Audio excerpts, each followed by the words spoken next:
యూట్యూబ్లో శ్రద్ధ మృతదేహాన్ని ముక్కలుగా చేయడం చూశారు ఓ భార్యాభర్త. సేమ్ టు సేమ్ అలానే చేశారు. వీరు చేసింది హత్య కంటే కూడా, మంచి కంటే కూడా, మానవత్వం కంటే కూడా డబ్బే ప్రధానం ఎలా అయిందో చూడండి. ఎక్కడైనా ఎవరినైనా నమ్మండి, కానీ డబ్బు విషయంలో మాత్రం ఎవరిని నమ్మొద్దు. అత్యంత హేయమైన ఓ యువకుడి కథను ఖచ్చితంగా మీరు చూడాలి. గజియాబాద్ లోని రాధేశ్యామ్ కాలనీలో ఉంటున్నాడు అంకిత్ కోకర్.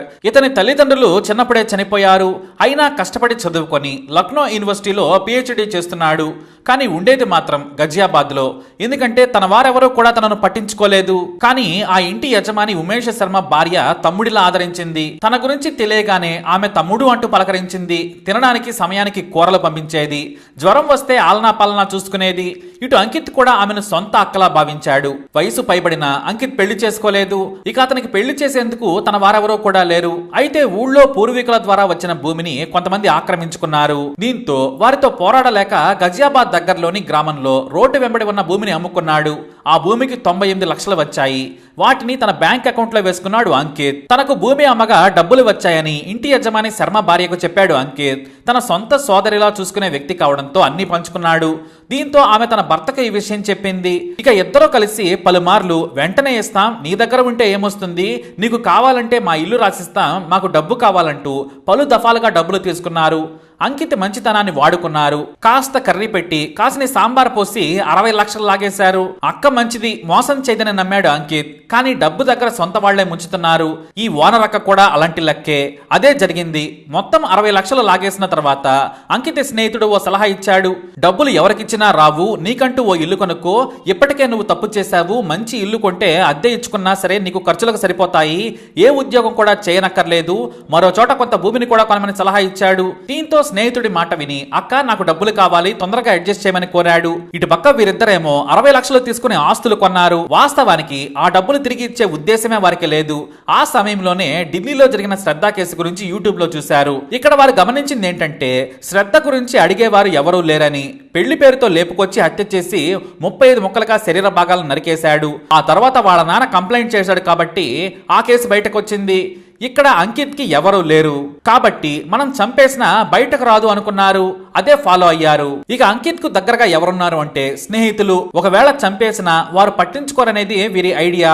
మొత్తానికి ప్లాన్ ను అమలు చేద్దామనుకున్నారు.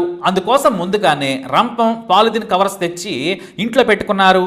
ఇక ఇంట్లో శర్మ దంపతులు తప్ప మరెవరో ఉండరు. పైన గదిలో ఉండేది అంకిత్ మాత్రమే.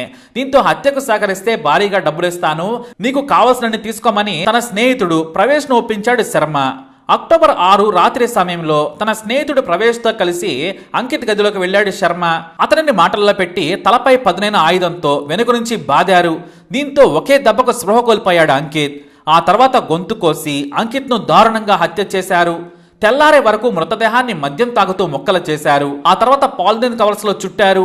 అక్కడక్కడ మురుగు కాలువల్లో, చెట్ల పొదల్లో విసిరేసుకుంటూ వెళ్లారు.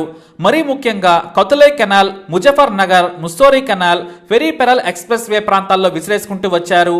ఆ తర్వాత ఇంటిని శుభ్రం చేసి హాయిగా ఉంటున్నారు. ఇక అంకిత్ బ్యాంక్ అకౌంట్ లో కూడా చాలా డబ్బులే ఉన్నాయి. ఆ ఏటీఎం కార్డు కూడా తీసుకొని అప్పుడప్పుడు డబ్బును విత్డ్రా చేయడం మొదలు పెట్టారు. అయితే ఈ ఏటీఎం పిన్ ఎలా తెలిసిందనేది ఓ విషాదకరమైన కథ. హత్య చేయడానికి ముందు అంకిత్ అకౌంట్ కి శర్మ అకౌంట్ నుంచి 10,000 పంపించాడు. ఆ తర్వాత భార్యను పంపించి, మా ఆయన డెబిట్ కార్డ్ పనిచేయడం లేదు, నీ డెబిట్ కార్డ్ ఇవ్వు, నీకు 10,000 పంపించారు, వెంటనే తీసుకుని వస్తాడని చెప్పారు. అంకిత్ గుడ్డిగా నమ్మి అమాయకంగా తీసుకోండి అక్క అంటూ పిన్ నెంబర్ చెప్పి ఆమెకు కార్డు ఇచ్చాడు. ఏటీఎం పిన్ తెలుసుకోవడానికి ఈ పథకం రచించారు. అలా హత్య తర్వాత పిన్ తో విడతల వారీగా 20 లక్షలు విత్డ్రా చేశారు. అంతేకాదు చివరగా డెబిట్ కార్డును అంకిత్ ఫోన్ ను ఇచ్చి రిషికేశ్ వెళ్ళమని చెప్పారు. కేవలం రిషికేశ్ కు వెళ్ళాకే ఆన్ చేయాలని, ఆ తర్వాత అక్కడే నదిలో విసిరేసి రావాలని చెప్పారు. ప్రవేశ్ ఫోన్ ను, డెబిట్ కార్డును తీసుకుని డబ్బులు డ్రా చేసుకుంటూ హాయిగా తిరగడం మొదలు పెట్టాడు. అప్పటికే 10 లక్షల రూపాయలు తీసుకొని తన ఇంట్లో ఇచ్చాడు.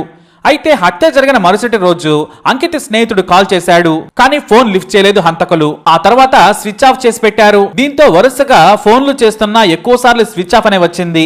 రిప్లై ఇవ్వాలని మెసేజ్లు పెట్టారు అంకిత్ ఫ్రెండ్స్. చివరకు డిసెంబర్ 11న ఓ స్నేహితుడికి రిప్లై ఇచ్చాడు ప్రవేశ్. నేను క్షేమంగా ఉన్నాను, మీరు క్షేమంగా ఉన్నారనుకుంటున్నాను, నేను చదువుకుంటున్నాను, నాకు పదే పదే ఫోన్ చేయొద్దని రిప్లై ఇచ్చాడు. దీంతో అంకిత్ ఫ్రెండ్స్ కి అనుమానం కలిగింది. అలాంటి భాష ఎప్పుడు అంకిత్ వాడడు. ఎక్కువసార్లు మెసేజ్ల కంటే కూడా ఫోన్లకే ఇంపార్టెన్స్ ఇస్తాడు. ఫోన్ చేస్తే ఎవరితోనైనా కనీసం అరగంట మాట్లాడుతాడు.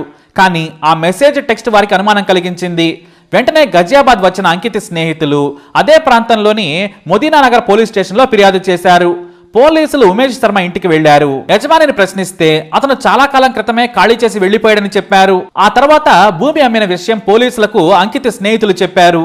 బ్యాంక్ అకౌంట్ ను పరిశీలించగా పలు దఫాలుగా లక్షలు డ్రా చేసినట్లుంది. అయితే పోలీసులు విచారణ మొదలుపెట్టిన రోజున ఉత్తరాఖండ్ లోని ఒక ఏటీఎం నుంచి పలు దఫాలుగా 50,000 డ్రా అయినట్లు గుర్తించారు.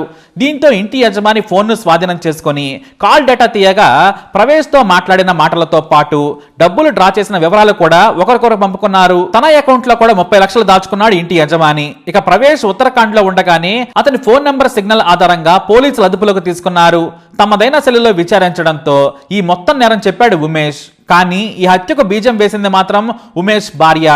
తమ్ముడు అంటూ అతనికి మంచి మాటలు చెప్పి మాయపు అబద్ధాలు చెప్పి అప్పు తీసుకున్నట్లు నటించి డబ్బు లాగేసింది. తిరిగి ఇవ్వడం ఇష్టం లేక హత్యలు చేశారు. కేవలం కాస్త కర్రీ పెట్టి కాసిని నీళ్ల సాంబార్ పోసి 60 లక్షలు గుంజేసింది. కథ, స్క్రీన్ ప్లే, దర్శకత్వం మొత్తం ఉమేష్ భార్యదే. కానీ ఈ హత్యలో తన భార్యకు ఎలాంటి పాత్ర లేదన్నాడు ఉమేష్. చాలా తెలివిగా డబ్బు లాక్కొని హత్య చేశారే నీచులు. ఎవరూ లేరని సొంత అక్కగా భావించి డబ్బు ఇస్తే మొత్తం మనిషినే లేపేశారు. ఎవరూ లేరు కదా అని సొంత అక్కలా భావించినందుకు డబ్బు కోసం చంపారు నీచులు. చిన్నప్పటి నుంచి అమ్మా నాన్న ప్రేమ లేకుండా పెరిగిన అంకిత్ ఆ డబ్బును తన అకౌంట్ లో పెట్టుకుని తప్పు చేశాడు. అతని స్నేహితుడి మొదటి నుంచి చెప్పినట్టుగా ఇల్లు కొనుక్కుని ఉంటే అసలు చనిపోయేవాడు కాదేమో.